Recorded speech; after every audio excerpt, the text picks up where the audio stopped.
When we use the word forgivable or forgiveness, that's for Chris Rock to deal with.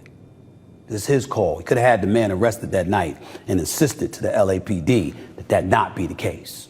Could have pressed charges thereafter and insisted on not doing that to Will Smith, not making the incident any bigger than what it was. Yes, he came out with his own flick for next fix, got about $20 million for it. After tax, he probably walked home with about $6. But Chris Rock is damaged. In the day and age of mental illness or traumatic incidences that affects one's mind and psyche and what have you, yeah, you might see him at Knicks games. Yeah, you might see him still going about the business of performing on tour or doing his job or handling his business. Chris Rock will never get over that. Ever. Will Smith apologized. I'm not saying he even has to apologize. I'm saying that while I watch him and Martin Lawrence promoting this movie, and I'm quite sure the reason he hasn't addressed it is because the studios don't want him to, and there's an obligation that you have with them, all fair. I get it. But somewhere along the way, he has to sit down and talk to the black community. You can see all the white people around Will Smith all you want to. Black folks have loved and revered this man for decades. He was the closest thing to perfection, as his friend Charlie Mack once told me, for decades. Everybody makes a mistake. This is not hatred. I love Will Smith still. But you got to have a conversation as to why you did that. And when you're apologizing, and when you're getting emotional, and when you're thinking about all the lives or the people that you've affected, it's primarily us as black people who have loved and supported you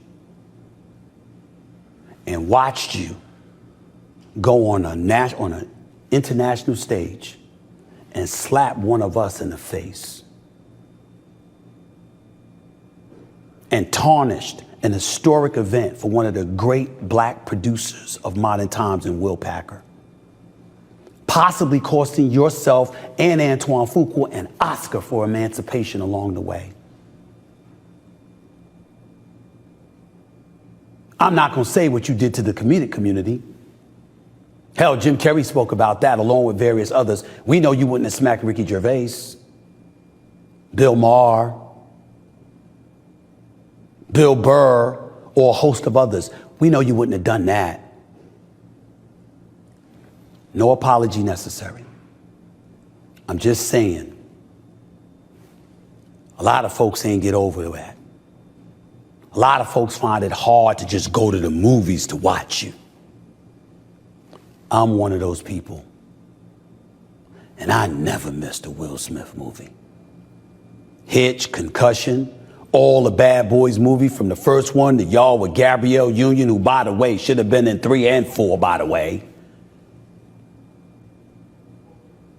Along with a host of other things. I Am Legend,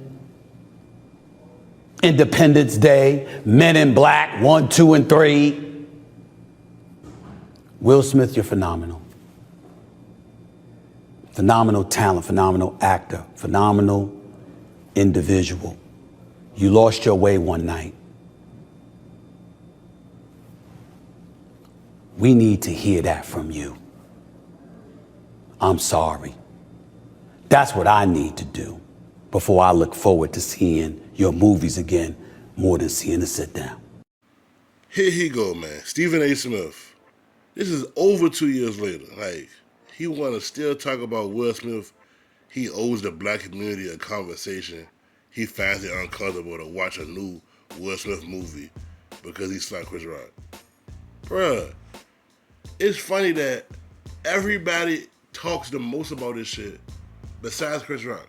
When it first happened, Chris Rock came out. He said a little stuff he's thinking about suing.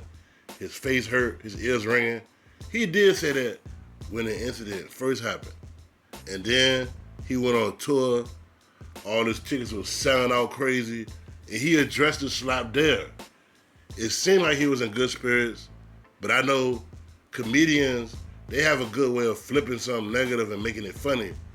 Just like a lot of comedians, they said that on the stage, you could never tell how depressed they is, but they really is depressed. So I'm not saying that Chris Rock ain't feeling no type of way, because as a grown man getting slapped on national TV, they gotta be embarrassing. Because the first thing you want to do is fight, but then you realize where you at, you realize the circumstances. So he did play it off real good. Whether he was real sad in the inside, he played it off. He made millions of dollars after that. He ain't get on no press run. Oh my gosh, Will Smith, he destroyed me. I feel terrible. So why the hell everybody else coming out speaking for this nigga? Like, he telling me we can't watch another Will Smith movie. Will Smith got to do this. Like, nigga, shut up. Bad Boys 4 has sold more than all the other movies. So obviously, nobody feel that same way. Like, ain't nobody worrying about that shit. That shit is old news, man. It's 2024. That shit crazy.